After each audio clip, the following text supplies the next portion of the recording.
Pasasalamat din ang paabot ni Simplicio Baldomero, Pangulo ng Motor Association of Hinatuan. Malaki ang tulong ng Presidente ngayon kasi yung kalsada natin ay maayos na. Kaya sa noon, kasi lubak-lubak yun, hina ang kita namin, mga motorista. Sa ngayon na, medyo malakas-lakas na kapag-paaral na ako ng mga anak ko. Sa lungsod ng Bislig, Surigao del Sur, naging lalong mabilis ang takbo ng komersyo dito dahil na rin sa maayos at mga bagong tulay na naipagawa ng pamahalaan. Ayon kay Ginang Manuela Mirafuentes, tagapangulo ng Mangahoy Fishermen Multipurpose Cooperative, lalong sumigla ang negosyo sa kanilang lugar dahil sa maayos na daan at tulay na malalaki. Sa ating mahal na Pangulo, sa ngalan ng Mangahoy Fishermen Multipurpose Cooperative ng Bafisco, kami po'y lubos na nagpapasalamat sa iyo, sa iyong effort na parang ikaw lang siguro ang presidente na nakapunta doon sa mga remote places ng Surigao del Sur. So, maraming salamat na ikaw ay nagbigay ng malaking budget at saka sana mahal na Pangulo na ipagpatuloy mo ang mga proyekto na pag-ayos ng concreting ng mga kalsada. Dahil nakatulong talaga ito sa amin ng lalo na sa mga negosyante.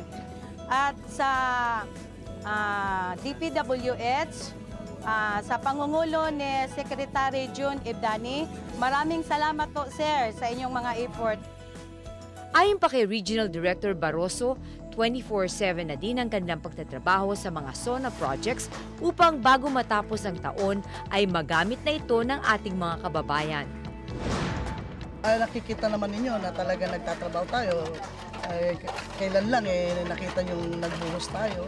Ito ang tugon namin sa kautusan ng ating mahal na Pangulo sa pamamahala ng ating mahal na Sekretaryo June Ibdani. Ito ay nasa Linggig tayo, isang munisipyo dito sa Surigao Davao Coastal Road.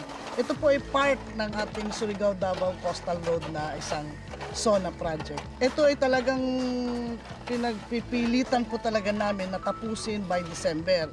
Kaya ito ngayon ay maganda ho ang panahon ngayon. Kaya nagtitake advantage po kami talaga na trabahuin namin. Dahil dito po sa lugar na ito, dalawa lang po ang weather. Kung hindi wet, very wet po. Actually, lahat ng ating SONA, not only in Surigao Davao Coastal Road or in Caraga, but all the SONA projects throughout the country, 24/7 tayo.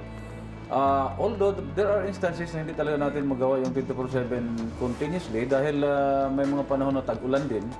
At pag malakas ang ulan, of course, titigil ang ating mga trabahante. But para makompensate yung mga araw na tag-ulan, dinadagdagan namin yung grupo ng mga contractors. Example, mayroon silang 2 or 3 groups, ginawa namin 5 groups, no? Para madagdagan ang kanilang resources in terms of manpower and equipment, and at the same time, makompensate yung nawalang 24/7 dahil sa ulan.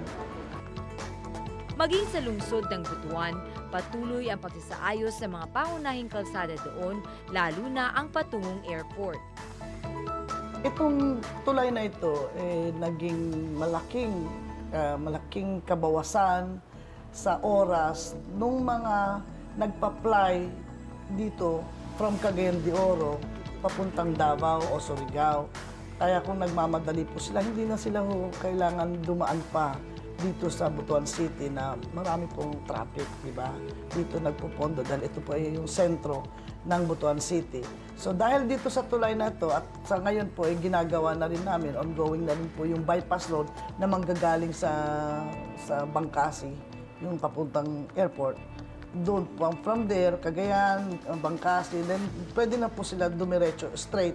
Lalabas po sila ng Ampayon or somewhere in, yung sa Ampayon na area, papuntang Surigao or Davao. So, halos siguro, sabihin natin, mga 50%, malaking bagay na rin yun na ma-shorten yung road natin, yung travel distance natin.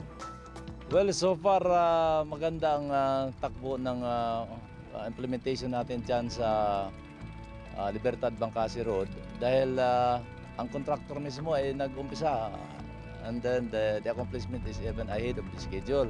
So at least madali matapos natin ang project na yan, lalo na ang weather condition is quite favorable. Ang mabilis at maayos na pagkilos ng Department of Public Works and Highways, Caraga Regional Office ay nakapagbigay ng magandang resulta sa mga mamayan nito.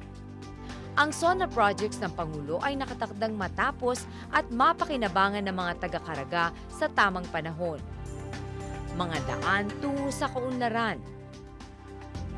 Mga tulay patawid sa kinabukasan.